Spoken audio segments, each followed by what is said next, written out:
Hey YouTube, Dawson Ryder here? Well, this bodes well. Dawson's Rambles.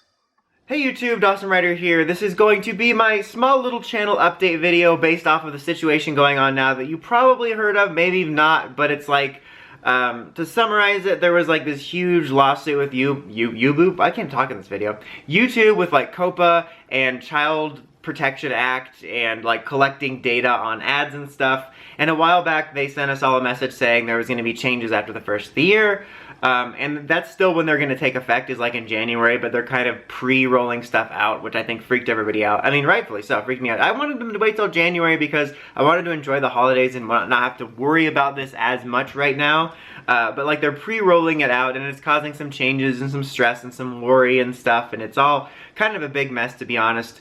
And I want to just make an update video to let you guys know where I'm at with this. So like right now, I'm basically just assessing everything because the main thing about this is that everything's so vague. Because it's about like you have to identify whether your video is made for kids or not, and if it is, you lose targeted ads, which means just generic ads, then you make less revenue, and you will lose comments and stories, and no notification bell, and like playlists. I don't get playlists. Like, if anything, isn't there a way they could just make it so that you can only link to other videos? Like if you're a channel that makes kid-friendly content, why can you not put an end card linking to another one of your kid-friendly content? I don't know. It doesn't make sense. Basically, you lose a lot of features and stuff like that, and that's happening after the first of the year, and you have to sort of identify now, and it's kind of vague because they do lay out a list of like, this is what qualifies, but then they're like, but you know your content, and we can't tell you exactly, and it's kind of scary because they're like, you could face these consequences, but we can't tell you if you're doing anything wrong. If that that makes no sense. So that's why it's kind of scary. That's why I'm kind of like evaluating things, and I'm talking to a couple people about stuff and getting some advice, so I make sure I make the right decision about everything, because with my channel, you know, I cover like Power Rangers, Tokusatsu, Ben 10 stuff, like the toys and the shows. But my target audience, and based off of like the, you know, I don't know if this is 100% accurate, but based off a little graph and the people I interact with, my target audience is you guys, which is the older fan base, you know, the adult, older collectors, you know, that want to collect stuff and talk about the show sort of more in depth. So it's like a muddled area, and then when you're reading the stuff, like you'll be reading a couple paragraphs and you'll be like, oh, so maybe I'll be okay, and then they'll have like, oh no, but then you could face this, and I'm like, oh god, and it's like every few paragraphs, it's like highs and lows. So yeah, I'm trying to figure out exactly what I want to do. Like, I mean, ideally it would be nice if it wasn't so vague and strict at the same time, and I could just say no and everything will be fine. I'm hoping for kind of a happy medium where I might have to set like the play, like when I review the Play School Megazords, I would set that or something for kids, but then when I review a 2004 Dino Thunder mech or a 90s PR Morpher, that's like, I'm obviously catering to people that are older that want to collect older items. So I'm hoping for something like that, where it's a little bit more case by casey, not Casey from Chuck. But that's what I'm kind of hoping for, is a happy middle ground. Basically, I want to make the best decision possible so that the channel can survive, because this is a very complicated and severe situation, and I'm going to try to remember, there's a link I can put at the bottom and you guys can like leave comments to the FTC, and that would help out a lot, saying basically, you know, what the hell, this, you know, there's adults that like this older content and it's kind of biased to label it only for kids, which is something I agree with in general, but I'll try to remember to leave a link to that. If I don't have it right away, I will have it eventually, and you know how forgetful I can be about that, guys. But like I said, I'm trying to make the best decision so the channel can survive, because I feel that this is a very severe measure, and other than video game channels, which are apparently safe, that doesn't seem fair. Like, I'm happy for you guys, I guess. So if you have a Let's Play channel, you don't have to sweat it. Like, so I guess I'm kind of happy for anybody that won't have to sweat this, but at the same time, it's like, that's not fair. But anyway, it's such a severe measure and so broad. Like, this has to be at least, what, 70% of YouTube's content that could be considered kids content? Like, I've seen stuff based on the first robot that's like pre-flagging it. Like right now they're pre-flagging certain things and nothing's really happening to the video yet so much, or at least as much as the changes will take effect in January. It's like getting it prepped. But there's like stuff like a review for Watchmen things. Like, that's not a kid's property, you know? So even in general, it's such a broad category. Like, this has to affect a huge chunk of YouTube's content, because with how vague and broad they're making it seem, you could argue that almost anything is for kids. Like Star Wars content, Marvel content, you know. And so, from my point of view, the Jedi are evil, but also, it's so broad. I imagine, I don't know how long it'll take. It could take a year, it could take less, it could take more, but I imagine eventually, like I said, I don't know how long it could take a long time, but eventually I imagine this will be calibrated, because it kind of has to be, right? Like, maybe even not for me, hopefully for me a little bit, but it's so broad right now, there has to be a way that there's more of a compromise down the road. Because as of right now, like I said, they gotta be flagging like 70% of YouTube's content based on of their very broad criteria. So we'll see how it goes.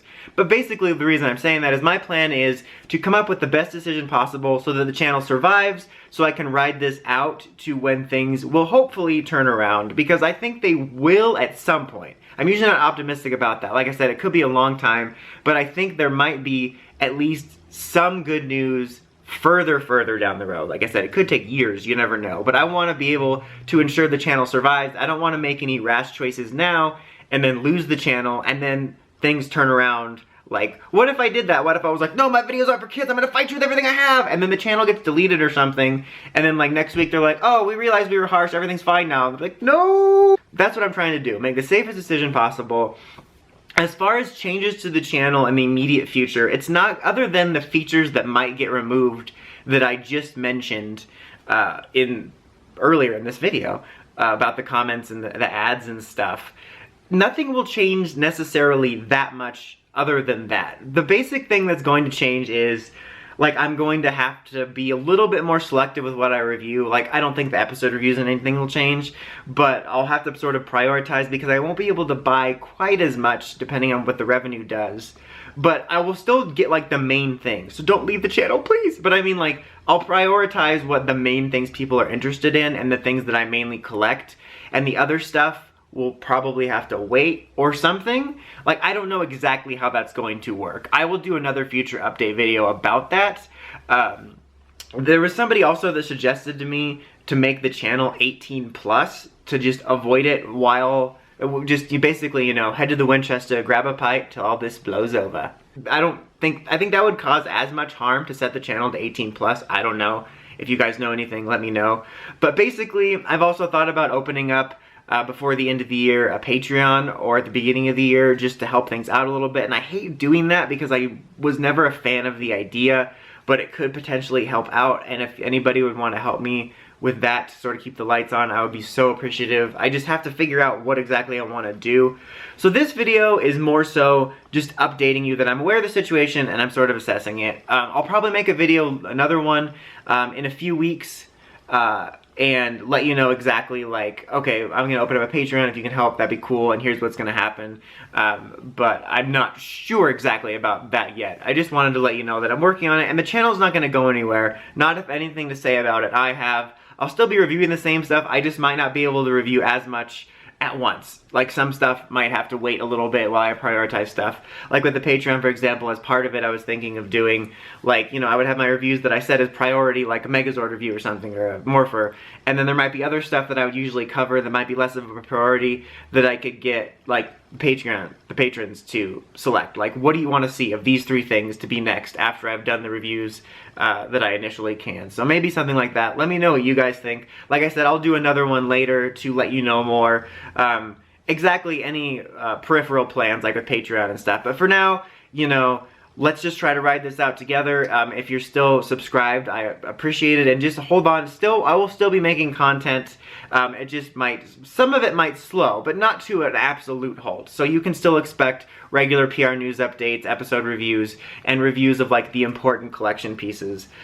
We just kind of all have to adjust while everybody figures everything out, including YouTube. But to those of you that are sticking with me now and in the future, I really appreciate it. This is definitely a stressful time, but I'm going to try to work things out so I can enjoy the holidays at least a little bit, and hopefully things, you know, eventually change for the better. And like I said, just to repeat myself, which I'm really good at, I will make another update video sometime in the next few weeks, maybe early December, saying, you know, I'm going to do Patreon and this is what's going to happen. But don't worry, videos will still happen. You might not just be able to comment, but you can always come bother me on Twitter. That could be fun. You know, my Twitter is linked everywhere. So anyway, this video went way longer than I wanted it to because there's a lot to discuss.